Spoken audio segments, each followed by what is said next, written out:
Etong kwento ko, nangyari nung may trabaho pa ako. Mga 2018. 20 years old na ako. Dalaga. Pero may experience na rin. Marami-rami na rin kasi akong nagiging boyfriend. Sa isang maliit na pabrika na kung saan may mga iilang stay-in. At doon din kami natutulog kapag inabutan kami ng antok sa tanghali. Meron akong katrabaho noon na lalaki. Stay-in siya. Pogi. Ang laki ng katawan. In short, yummy.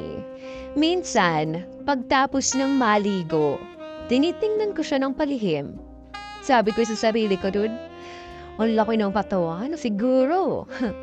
Ang laki nito. At masarap siguro to. At nakikita ko siyang ganun. Hindi ko nakapipigilan. Pero, hindi ko naman ipinapalata na gusto ko siya. Kasi nga alam ko na may girlfriend siya. But one day, tanghali, inaantok ako kasi yung pasok ko ng trabaho 6 a.m. Tapos ang uwi ko 11 p.m. Laging ganun. Sobrang antok ko tapos wala yung boss. Sakto. At ayun na nga. Umakyat ako sa taas. 12 na. Nandun si Jelson mag-isa lang nagsiselfone. Marami namang higaan kaya dun ako humiga sa higaan ng kaklus ko. Kaso walang electric fan. Medyo patulog na ako. May lumapit kaya napadilat uli ako. Si Jelson pala dala yung electric fan. Dema, ito mag-electric fan ka kaya ang init kaya. At pinaandar niya na yung electric fan. Tatulog na ako. Nagulat ako nang bigla siyang tumabi at niyakap ako. Ay, umalis ka nga dyan, maya-maya may makakita sa atin. Baka kung ano pang isipin. Dahil sila nagdi-deliver. Tapos naramdaman ko na parang nanginginig na siya. Grabe! Sabi ko sa sarili ko, dream come true.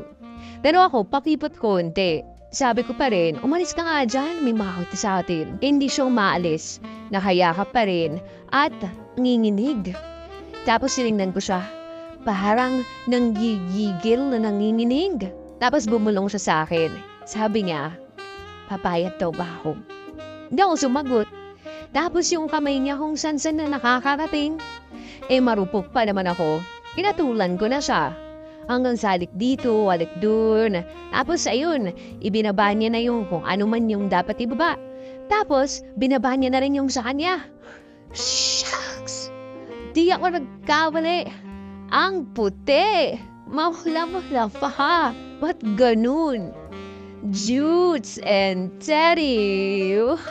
Pero malambot. Pero inayaan ko na lang. Baka dala lang ng panginginig niya. Pinagpipilitan niya sa akin na ipasok daw. Pero, nung naipasok na, di ko masyadong naramdaman. Pero siya, gigil na gigil at natapos na nga. To kasi, ang cute mo, napangiti na lang ako. Nawala ang antok ko noon. Kaya pagtapos noon, bumaba na ako at dumiretso sa banyo. Hugas-hugas, baka maamoy. At wala pa ring mga tao. Pero back to work, parang walang nangyari. Sabi ko, mamaya na nga lang uli ako matutulog, mga 3:00.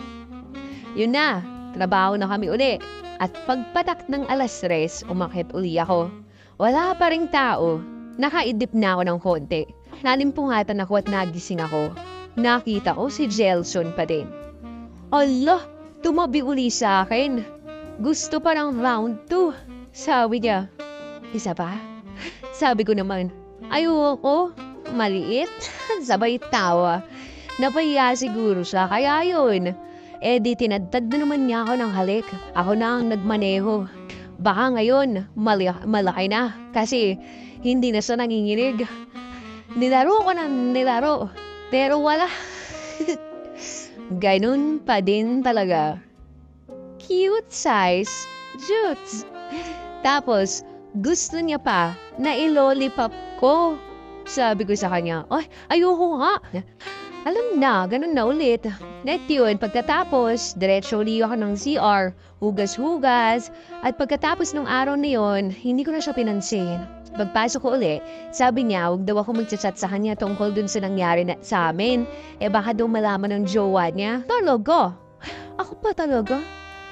Baka mamaya malaman din ng jowa ko, no? Mabugbog ka pa. Pabulong ko lang, sinabi, at baka may makarinig.